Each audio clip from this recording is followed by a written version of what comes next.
Good evening, ladies and gentlemen, and welcome back to the very first segment of the brand new season of your favorite sports talk show, Under Pressure.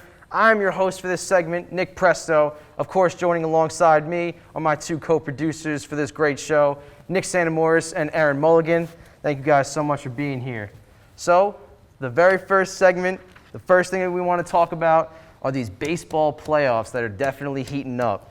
A lot of teams that are coming in hot, coming in cold, and definitely some World Series favorites and underdogs to possibly win it. So the first thing I wanted to talk about with you guys is the teams that are doing really well this second half of the season and shining and possibly could be a real powerhouse in the World Series. So Santa, I'd love to start it off with you on who you think has been a great team so far in the second half. Well, there's a bunch of teams that stand out to me, but the first team, obviously, since I'm a Yankees fan, the first team that comes to mind out of the AL East is the Rays. Yeah. The Rays are a dark horse. I feel like a lot of people don't really talk about them that much, but they're an unstoppable powerhouse. The Yankees won 13 in a row, and they only gained 2 games in the standings on them. That's how good they are. They are an amazing team and have one of the lowest payrolls in all of the league. Bottom 5. Yeah, bottom 5. It's honestly insane. If they get on a hot streak, which they still are right now, if they're hot in the playoffs, I honestly could see them winning it all. But I will say they are not my pick to win the World Series. Interesting. Erin, what do you think? Yeah, I mean, as much as I hate the Rays, they're doing really wonderful. They're 92-58. Yeah. And the only time in this season that they trailed in the division was in the very beginning against the Red Sox, which if they verse the Red Sox right now, there would be no worries for them. And, you know, they're just completely in control of the AL East. They're up 6.5 games. So, you know, there's really no Nobody's question. No one's going to. That's not going to change. But another team in the AL East that has definitely been catching my surprise is, again, unfortunately not the Yankees, the new red-hot Blue Jays. The young core is finally putting it together with Vladdy Jr., Bo Bichette, Teoscar Hernandez, and then a possible probably not going to win it, but a possible Cy Young candidate in Robbie Ray. I think he will He's win. been, really? He has been lights out this season. I really like what he's been doing for that team. And I know also you are very high on another team in the American League, the Chicago White Sox. Yes, I think the White Sox are going to win the World Series. They're my pick. Lance Lynn, Carlos Rodon, 2 guys who are Cy Young candidates. I had Garrett Cole winning it until his last start. I think it goes Robbie Ray, who's going to win it, then Lance Lynn and Carlos Rodon. So they have 2 Cy Young candidates. Their lineup is absolutely insane. Eloy Jimenez has been popping off lately. Luis Robert, absolutely great defender and a great leadoff hitter. Tim Anderson became a superstar this year. Jose Abreu, the former MVP, just as solid as last year. They're a great team. They're solid, thick and through, and look at their bullpen.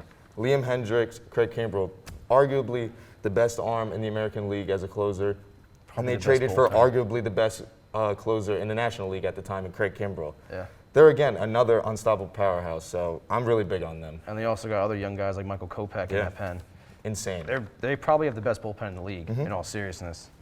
Now moving over to the National League, though, one team that I really wanted to highlight was the San Francisco Giants because they are having a magical season.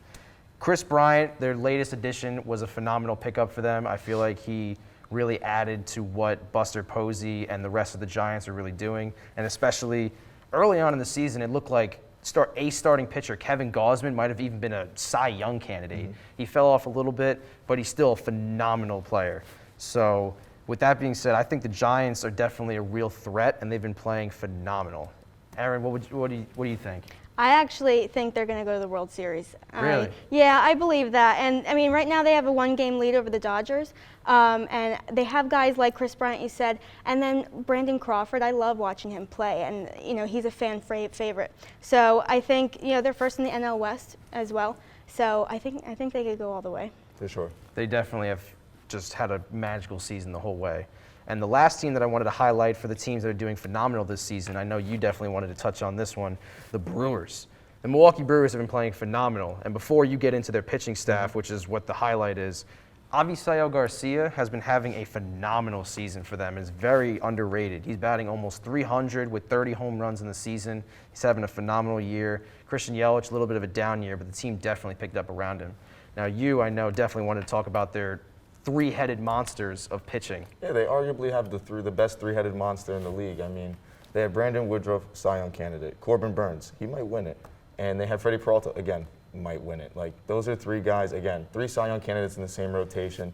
When you get to the playoffs, you only need 4 starters, and they have 3 aces out of those 4 starters. So, and they're an insanely good team, and Christian Yelich has been having an awful year. Who's to say that Christian Yelich doesn't start popping off in the playoffs? It's extremely possible. The guy was the MVP no less than 3 years ago. He got 100% can. So I could see them in the World Series, but I probably have to agree with Erin here. I'd probably have the Giants in the World Series as well. So now shifting gears here to the teams that have been definitely slipping a lot in the second half of the season.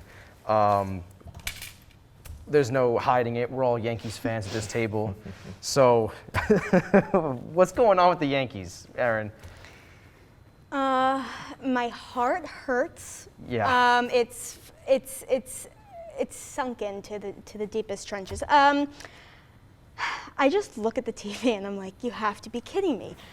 Yeah. Judge carried the team the entire season. Yes. That's not how it should be. Okay, as great as it is watching him and being what I think is the next captain, we should be watching them work as a team collectively together and seeing it all come together, the chemistry and everything in the field, on the offense as well. That's not what we're seeing. Glaber should probably be traded in the offseason. Interesting. Cole, he was supposed to be our savior, and yeah, he had this major slip up. So I think going down the road, I need to see a lot from him. And then other than that, I think Velasquez needs to be brought back up. I didn't understand that. And then the additions of Rizzo and Gallo, they were wonderful, they were exciting, and it still didn't help. So that's where I'm really conflicted. They're just lost, and it's disappointing. There's really no way to look at it. I do, if you want to call it a little bit of a bright spot, I did just see today, actually, finally, Luis Severino was reinstated from the IL. He is finally back. And Sal Romano's gone. They should have cut Andrew Heaney. I hate to be that guy, but Severino is not going to help the Yankees. I mean, look at him. Because our starting rotation honestly hasn't been that bad this year. It's just really been Aaron Boone bringing in, Joe Schmo and Andrew Heaney to come pitch. It's the timing. Yeah, exactly. It's a terrible timing. We have a terrible manager who makes terrible decisions. He likes to just punt games. I call it the punt games when we're only losing by 2 runs, and he just brings in some random guy. It's just, I don't know. I mean, I don't think the Luis Severino acquisition is really going to do much for the Yankees this year. I think this year, honestly, it's just time to close the book on it. Let's prepare for next year, and that starts with Gary Sanchez. Gone. See you later, buddy. Definitely a lot of moves need to be made. One last thing I wanted to cover, though, was the Padres. Fernando Tatis and Manny Machado had a heated argument, so we definitely got to see how the Padres are looking down the road because they definitely slipped too. But one last thing, of course, before we wrap it up here. So right now, who would you guys think that you will see win the World Series? Erin? You guys are going to hate me.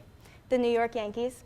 Hot take. I want to see the Giants versus the Yankees reinstate that rivalry that started before the Giants moved to the West Coast. I want to see that, and then it would also be a family rivalry because Crawford is Cole's brother-in-law. So it'd be exciting to watch. And Chris Bryant and Rizzo. That's true. Rizzo. So who do you think is going to win the World Series? I said it before, and I'm sticking with it. And I would double down on it. I got, right now, the Chicago White Sox. They are going to win the World Series. I'm so confident.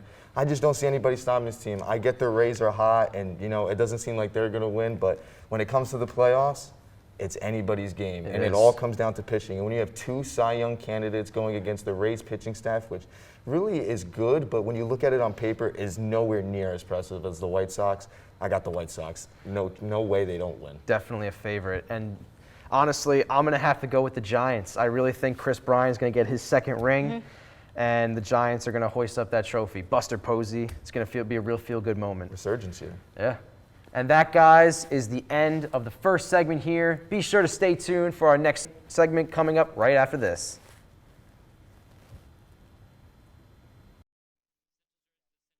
Welcome back to Under Pressure. I'm Erin Mulligan, and I'm here with Evan and Luca, and we are going to start our new segment called Superstar of the Week. We're going to go around the desk and see who everyone's Superstar of the Week was in any sport. So, Luca, you want to start? Yeah, so this week there's so many good athletes across all sorts of sports. But I think I got to throw it to the king, Mr. Derrick Henry. He was on my fantasy team and single-handedly won me the week.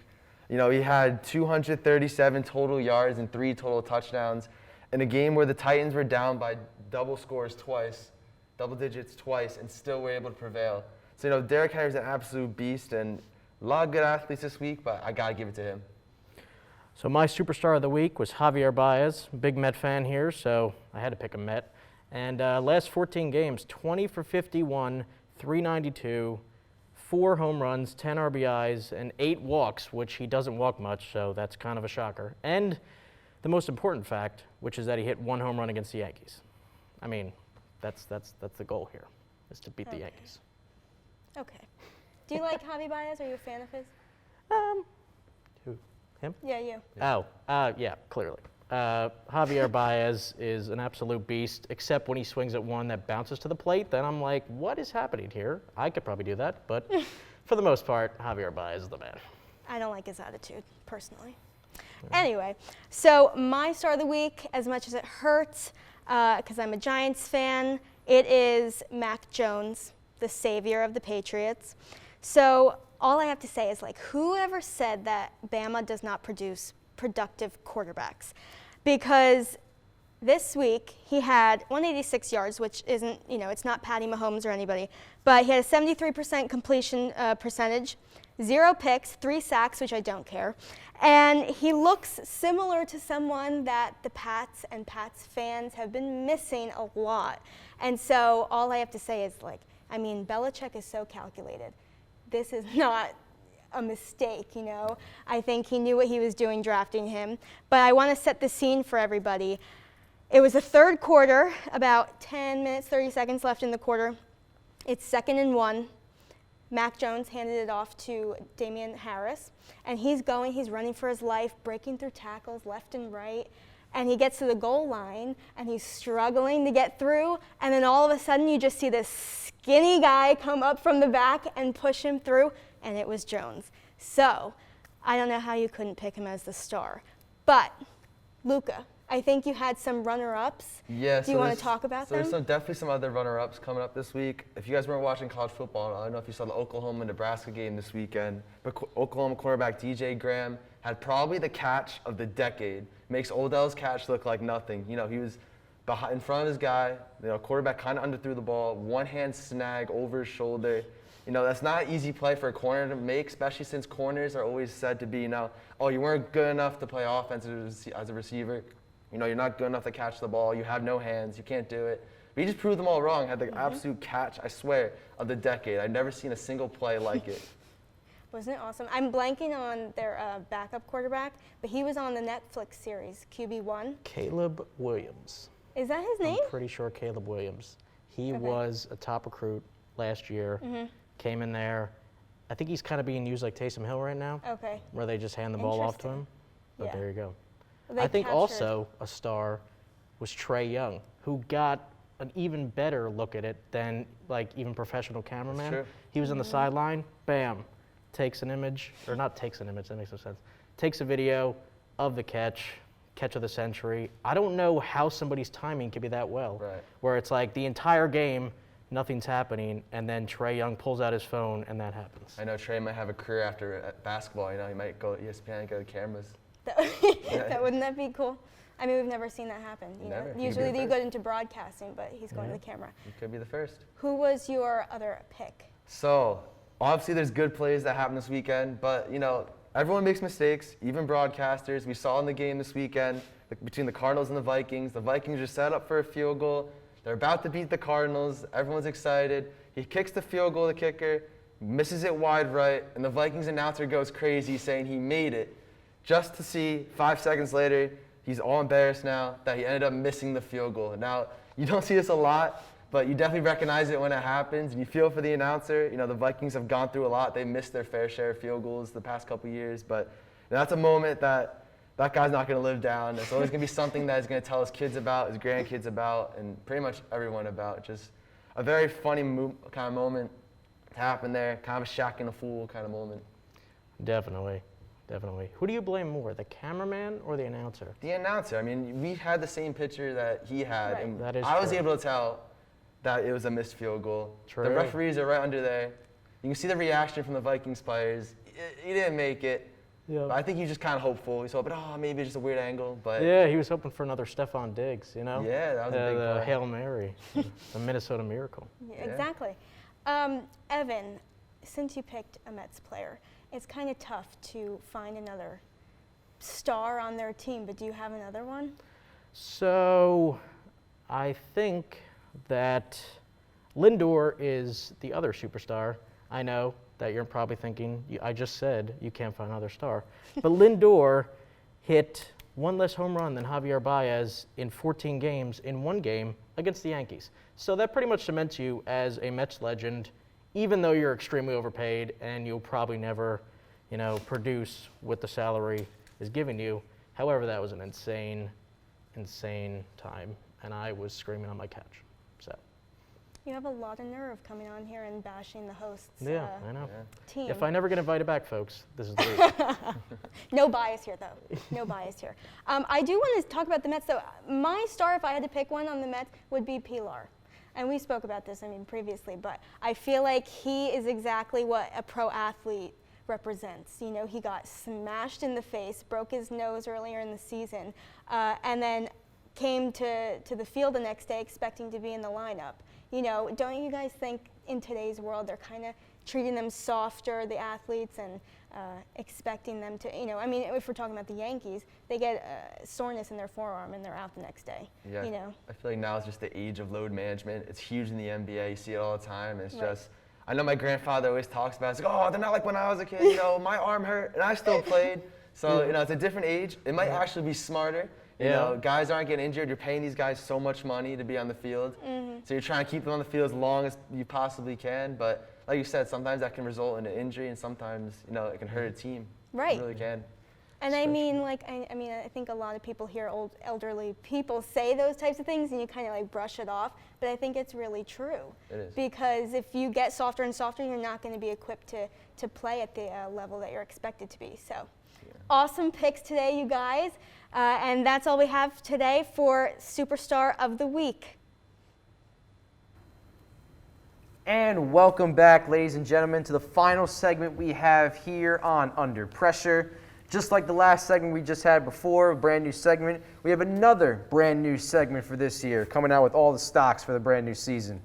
So this week, we're just gonna have a nice little pick'em week. We're gonna run through all the teams, all the games that are gonna be played next week, week 3 of the NFL season, and we're gonna give our picks. And at the end of the year, we're going to tally them all up, see how everyone did at the beginning of each segment next week, how everyone did the previous week, and so on and so forth. So it should be a lot of fun, guys. So let's get right on into this. So the first game we have here is Thursday Night Football, Panthers at Texans. I got the Panthers because Sam Darnold's going to cook up that defense. What do you guys think? I also have the Panthers, but for a different reason. Houston is interesting. They played pretty good against the Browns last week, and they destroyed the Jaguars. But I just don't think Urban Meyer's a good coach. That's another pick. But Sam Darnold played great. The Panthers' defense is playing really well, and I like what Matt Rule is doing down there in Carolina. So I think I got the Panthers this week. I'm going to keep it real simple. I got the Panthers as well. Sam Darnold, he's been popping off since he joined the Panthers. And the Texans, Tyrod Taylor, he's out, right? Yeah, he's out for an extended amount of time. I can't see that. They barely win with him as a quarterback. Without him, they're definitely not going to win. So, Panthers. This should be a really exciting game that I'm excited to watch. Chargers at Chiefs. I think we all took the Chiefs here. Yeah. I'm thinking Chiefs, but I'm going to get a little creative here. I'm going to go with the Chargers.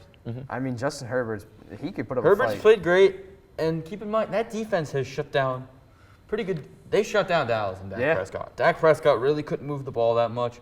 Great job. I like what Brandon Staley's doing there. Justin Herbert is going against a pretty weak defense in the Chiefs. Yeah. I expect Justin Herbert to have a big week. And if the Chargers don't win, expect them to keep it close. Yeah. The next game we have here is the Arizona Cardinals at the Jacksonville Jaguars. Trevor Lawrence and Urban Meyer still searching for their first win, but I do not think it's coming next week. No chance. Kyler Murray, I think, is going to torch the Jaguars. For sure. Cardinals are going to win. I agree. I have the Cardinals winning. I have Kyler Murray actually as my MVP pick as the year. So I think that I think the Cardinals are obviously going to take care of business against the Jaguars. Interesting matchup, battle of two quarterbacks that were both in the Heisman. Not the Heisman, the college football playoff in 2019, I believe. Yes. Murray with Oklahoma, Lawrence with Clemson. They obviously won the national championship. But I have no faith in Urban Meyer as head coach at this level. He is shown to be a buffoon at this level, and you could tell his doubts by leaving. It's going to be a bad year and a long year for Jacksonville.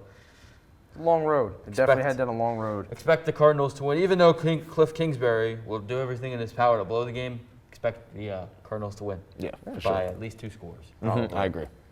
Now, the next game we have here, the Chicago Bears at the Cleveland Browns. I am definitely taking the Cleveland Browns with this one. Now, Andy Dalton is going to be out, I believe. I think Justin Fields will be getting his first career start next week, but I'm not sure. I'm not sure if he is going to be playing or not, but I did read that if he is healthy, he is the starter, no matter what. So I don't know if he is playing this week, though. Okay. Not yet. But still, that Browns running game, it's just too overpowering. Yeah, I got the Browns.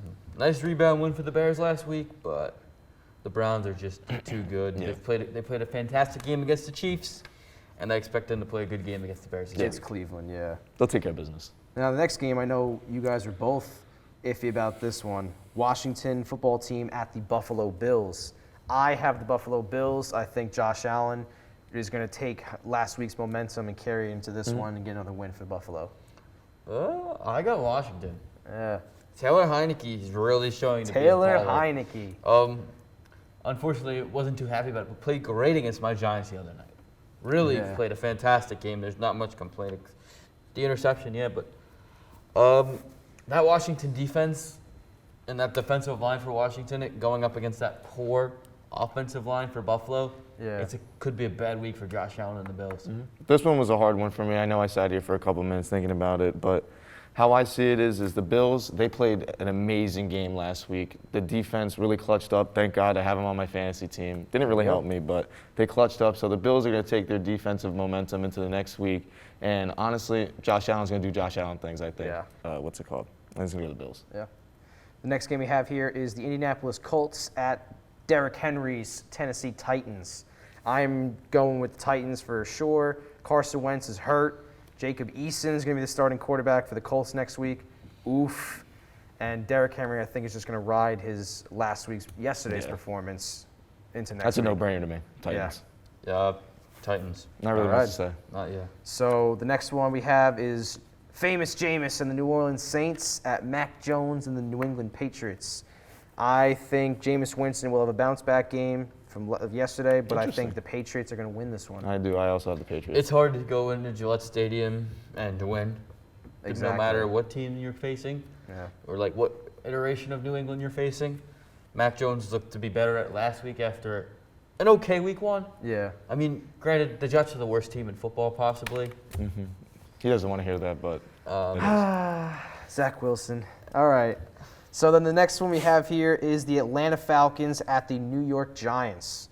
Now, as much as I don't really care much for the Giants, I actually think they're going to get a nice little win next week. Playing in MetLife, the Falcons, they really know how to choke leads. So I think the Giants get their first win. I mean, so do the Giants, but I'm going to pick the Giants.